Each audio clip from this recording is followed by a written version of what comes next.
અરે ઓછું નાક પણ અસલી નાક. MDH કાશ્મીરી લાલ મરચાની પાવડર. અમદાવાદનો સુભાષ બ્રિજ કે જેના ઉપર તિરાડ પડવાનો મામલો સામે આવ્યો. સુભાષ બ્રિજ લાંબો સમય સુધી બંધ રહેવાની શક્યતા છે. IIT રૂડકી દ્વારા કરવામાં આવશે સુભાષ બ્રિજની તપાસ. બ્રિજના તમામ 6 સ્પાનની ઊંડાણપૂર્વક તપાસ કરવામાં આવશે. તો કન્સલ્ટન્ટ દ્વારા યોગ્ય તપાસ કરવામાં લાંબો સમય લાગી શકે છે અને તપાસ બાદ બ્રિજનું રિપેરિંગ કરવું કે નહીં તે અંગે નિર્ણય લેવામાં આવશે. અમદાવાદનો સુભાષ બ્રિજ બંધ હોવાની અનેક જગ્યાઓ પર ટ્રાફિક જામ થયો છે. દધીચી બ્રિજ અને ઇન્દિરા બ્રિજ પર ટ્રાફિક જામ સર્જાયો છે. વિવિધ પોઈન્ટ્સ પર ટ્રાફિક પોલીસનો બંદોબસ્ત ગોઠવાયો છે. ટ્રાફિક જામ ન થાય તેવી રીતે વ્યવસ્થા ગોઠવાઈ છે. તો ડીસીપી સહિતના અધિકારીઓએ અલગ અલગ પોઈન્ટ પર નિરીક્ષણ કર્યું હતું. ટ્રાફિકની સમસ્યા નિવારવા જરૂરી સૂચનાઓ પણ આપવામાં આવી.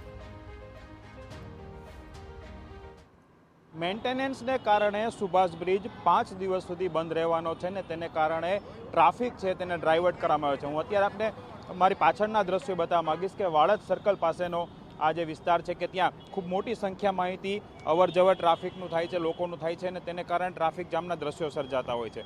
જે રીતના બ્રિજ બંધ છે અત્યાર સુધી જણાવવામાં આવ્યું છે કે 5 દિવસ બંધ રહેશે, પરંતુ જે પ્રમાણે કામગીરી ચાલી રહી છે તેને જોતા લાગી રહ્યું છે કે કદાચ વધુ દિવસો એટલે કે અમુક મહિનાઓ સુધી પણ આ બ્રિજ છે તે બંધ રહી શકે છે. જોકે પોલીસ તંત્ર અને ટ્રાફિક વિભાગ દ્વારા અલગ અલગ વધુ પોઈન્ટ ઊભા કરી અને વધુ પ્રમાણે ટ્રાફિક જામ ન થાય તે પ્રમાણેની વ્યવસ્થાઓ છે ગોઠવવામાં આવી છે ને તેને જ લઈ અને ટ્રાફિક ડીસીપી સહિતના અધિકારીઓ છે તેઓ પણ ખુદ ફિલ્ડમાં રહી અને માર્ગદર્શન અને નિરીક્ષણ કરી રહ્યા છે. આપ દ્રશ્યો જોઈ શકો છો કે જે રીતે અહીં પોલીસ અલગ અલગ જગ્યાઓ પણ તો તૈનાત છે, પરંતુ અધિકારીઓ છે એ અલગ અલગ જગ્યાઓ પર જઈ અને ટ્રાફિકની સમસ્યા કઈ રીતની છે અને તેને નિવારવા માટે શું કરવું તેને લઈને પણ માર્ગદર્શન આપી રહ્યા છે. ટ્રાફિક ડીસીપી આપણી સાથે સર, જે રીતે ટ્રાફિક જામ ન થાય તેને લઈને અલગ અલગ જગ્યાઓ પર પોઈન્ટ વધારવામાં આવ્યા છે, કઈ પ્રમાણેની આખી વ્યવસ્થા? આપણે સૌ જાણીએ છીએ કે હાલમાં અમદાવાદ શહેરમાં સુભાષ બ્રિજ જે છે એની અંદર ટેકનિકલ ખામીના કારણે એને બંધ કરવો પડ્યો છે અને એનો જે ટ્રાફિકનું ભારણ જે છે એ ખાસ કરીને દધીચી બ્રિજ અને પેલી બાજુ ઇન્દિરા બ્રિજ પર આવેલું છે. જેના નિવારણ માટે આપણે જ્યાં જ્યાં ટ્રાફિક છે ત્યાં 3 શિફ્ટની અંદર માણસોને ફરજ પર તૈનાત કરેલા છે, જેના કારણે કોઈપણ પ્રકારનો ટ્રાફિક ના થાય. હાલ આપણે વાડજ જે જંકશન છે એ જગ્યા પર છીએ અને અહીંયા પણ ટ્રાફિક રહે છે.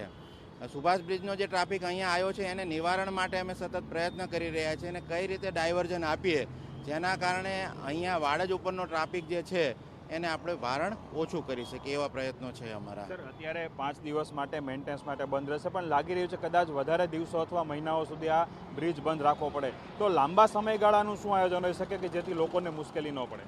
લાંબા ગાળાનું આયોજન એકમાત્ર રસ્તો છે કે જે લોડ દધીચી બ્રિજ પર આવી રહ્યો છે, વાડજ તરફ આવી રહ્યો છે, એ બ્રિજ ત્યાંનું જે ટ્રાફિકનું ભારણ આપણે ઓછું કરીશું તો 100% લાંબા સમય સુધી પણ આ સમસ્યાને આપણે નિવારણ કરી શકીશું અને એના માટે અમે સતત રોજે રોજ ટ્રાફિકનું એનાલિસિસ કરી અને પ્રયત્નો કરી રહ્યા છીએ કે ટ્રાફિકનું ભારણ ઓછું થાય. બિલકુલ, ટ્રાફિક ડીસીપી સહિતના અધિકારીઓ છે કે અલગ અલગ પોઈન્ટ રાખવામાં આવે છે. દધીચી બ્રિજ હોય કે સુભાષ બ્રિજ બંધ છે ત્યાંથી હવે જે પણ રસ્તાઓ ડાયવર્ટ કરવામાં આવે છે તેના ટ્રાફિક જે પ્રમાણે તેને રૂટ ચેન્જ કરવામાં આવ્યો છે ત્યાં સૌથી વધુ અત્યારે ટ્રાફિક પોલીસનો બંદોબસ્ત રાખવામાં આવ્યો છે કે જેથી કરી અને સરળતાથી લોકો નીકળી શકે, વધુ પ્રમાણમાં જામ ન થાય, વધુ પ્રમાણે તેમને ઊભું ન પડે અને સરળતાથી લોકો છે એટલે કે જ્યારે પીક અવર્સ હોય છે સવાર અને સાંજ કે લોકો જ્યારે પોતાના ધંધા રોજગાર માટે જતા હોય છે, કામ માટે જતા હોય છે ત્યારે તેમને કોઈ મુશ્કેલી ન પડે તે પ્રમાણેની વ્યવસ્થા છે તે કરવામાં આવી છે. કેમેરા પર્સન દીપક સેન સાથે હરીન માત્રાવાડિયા, TV9 અમદાવાદ.